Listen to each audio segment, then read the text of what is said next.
Hi friends, it's Annie Grace. I'm outside of a Starbucks answering questions, hopefully not going to get rained on.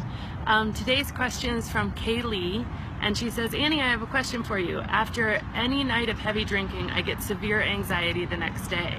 Sometimes it seems to last days or even weeks past the night of heavy drinking. Is the anxiety still related to drinking, and what's causing it? Is it mental or chemical or what? Thanks, your book has had a really positive influence on my life. Awesome. So I think it is mental and I think it is chemical. So let's talk about the chemical first. First is your dynorphin cycle, and I've talked about this before, but it's so worth talking about because it's one of the things that's just not really known about alcohol and any addictive drug really. But basically your body is always trying to maintain homeostasis, and you see this when you get too hot, you sweat, you're trying to maintain homeostasis. It's no different in your brain, and when you introduce something in your brain that overstimulates certain parts of your brain, especially artificially, alcohol artificially overstimulates your pleasure center. That's one of the aspects that makes it addictive. Your body tries to maintain homeostasis. So what that is, in effect, is you're building a tolerance to alcohol. And in essence, a tolerance means that you are more sober after drinking more alcohol. So when you were first starting drinking, you could drink one beer and feel it. You'd be tipsy, you'd have all those feelings of kind of lightheadedness. Once you've been drinking for a long time, you can drink 2 or 3 beers and still not feel that tipsy feeling. That's because your body has actually counteracted the alcohol in order to build this tolerance. It thinks it's protecting you. It thinks it doesn't have a choice in terms of the alcohol. So what it's going to do, like with any poison or anything that's harmful to you, is it's going to actually counteract the effect of the alcohol. It's basically an immunity to alcohol. And it's because, again, your body doesn't think you have a choice, so it's going to try to maintain homeostasis to any extent possible, and it does that by building a tolerance. And one aspect of tolerance is the release of this chemical called dynorphin. So again, when your body is overstimulated and unnaturally, it can't exist in that state. And so your brain releases a chemical called dynorphin. And dynorphin is a natural sedative. It's a natural downer. It's a natural painkiller. And so dynorphin, by its very nature, makes you really down. And then the cycle of this introduction of, coming up artificially, coming down naturally based on dynorphin, and then going up artificially again, is a really almost poisonous cycle, because ultimately it robs you of your natural ability to feel pleasure, because when you're drinking regularly, with alcohol taking so long to leave your system, the dynorphin can be basically ever present, which is really sad. And so the day after a heavy night of drinking, your system is just flooded, from what I understand, with dynorphin, and it feels miserable and it feels absolutely horrible. So there's absolutely a biochemical thing, and it can take up to 10 days for alcohol to leave your system. So I imagine that, and this is my putting this together, but I imagine that it would take a similar amount of time, I don't know for sure, for the dynorphin to leave your system. But so many people report just sadness and anxiety after a bout of drinking, and there's definitely a physical aspect. I think there's an emotional aspect too. If you're moderating, and if you sort of said, okay, well, I'm going to drink just socially, and you've had any sort of expectation and looking forward to it. I mean, I remember when I was a kid and it would be like my birthday, and like the 2 weeks before my birthday, you get really, really excited. And then I remember the day after my birthday, or even the day of my birthday when all the friends had gone home, just like in tears, just like so sad. Because no matter what it was, if you were looking forward to doing something and then that something is over, there's a sense of letdown, there's a sense of sadness. If you're trying to moderate, it's because some part of you is convinced and believes that there's something beneficial in drinking, something that you want to be doing, something that you're looking forward to. This is one of the reasons that after 4 months of sobriety for myself, I went and I did this test where I went into a room, I locked myself in a room with 2 bottles of wine. I didn't want the other stimulation. I wanted to just know how the alcohol made me feel, to see, is there anything in it that I'm really missing, because one of the things that is so insidious about alcohol is that we really mistake the relief of the anticipation and the craving and the relief from, oh, I'm doing what I've been wanting to do or looking forward to, for real pleasure. So as an example, like at the end of a day of skiing, taking off my ski boots is incredibly pleasurable. My son and I joke about it and we go, it's the best time of the day, it's the best time of the day, and we take off our ski boots.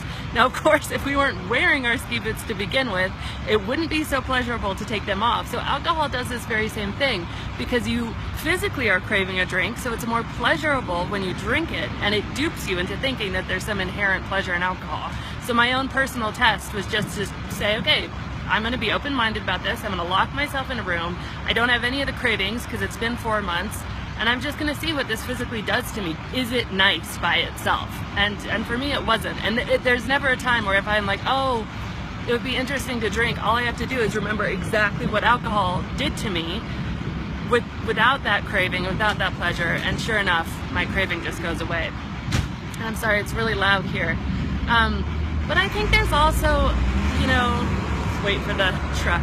I think there's also a big aspect of sadness around this too, because again, if you're moderating or if you're drinking on occasion, it's because you believe there's something in it for you. It's because you believe it's providing you some benefit or some sort of help in some sort of way. And you know, the fact that it causes you displeasure after you do it, physical displeasure, emotional displeasure, makes you hyper aware of the fact that you probably shouldn't be doing it, because that's a very clear indicator, and that brings this whole level of sadness because it's something that you think is enhancing your life in some way that you feel like you might have to give up.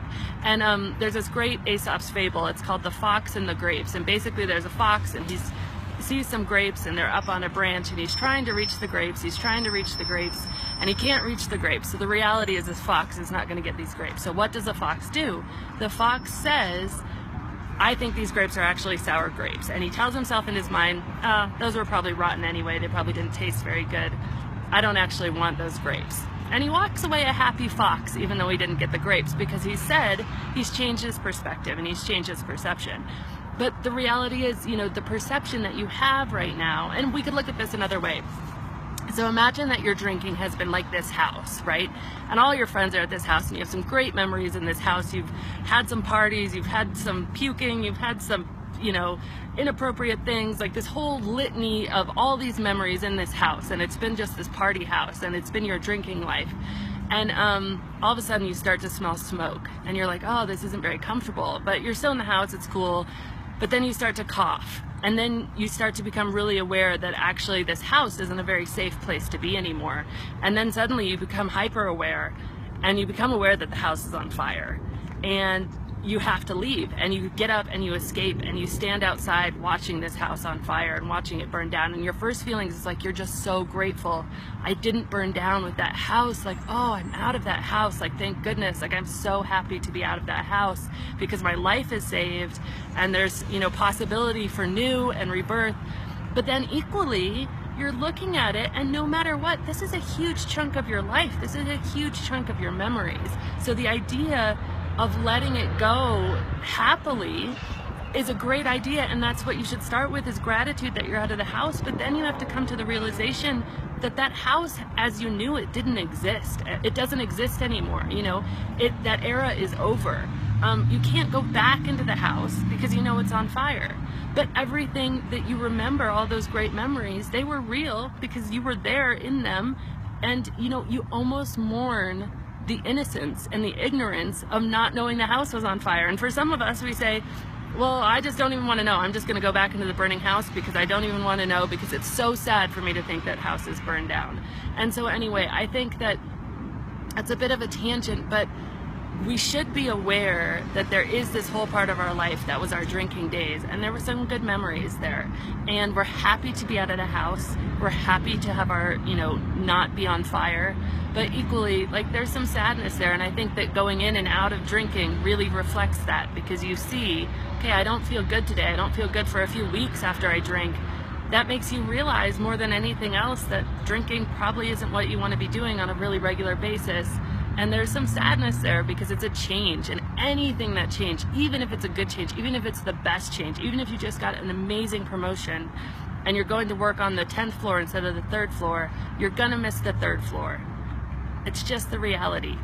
good changes are still changes, and they still deserve, you know, some lamenting and processing the emotion around the fact that you are moving into something better, but you're still giving something up. And in this case, it's ignorance, but you can't unlearn the fact that the house is on fire when it comes to alcohol. So anyway, I hope that was somewhat helpful. It was a bit of a tangent, but great question, Kaylee. Again, this is Annie Grace answering questions, author of This Naked Mind. Have a good one.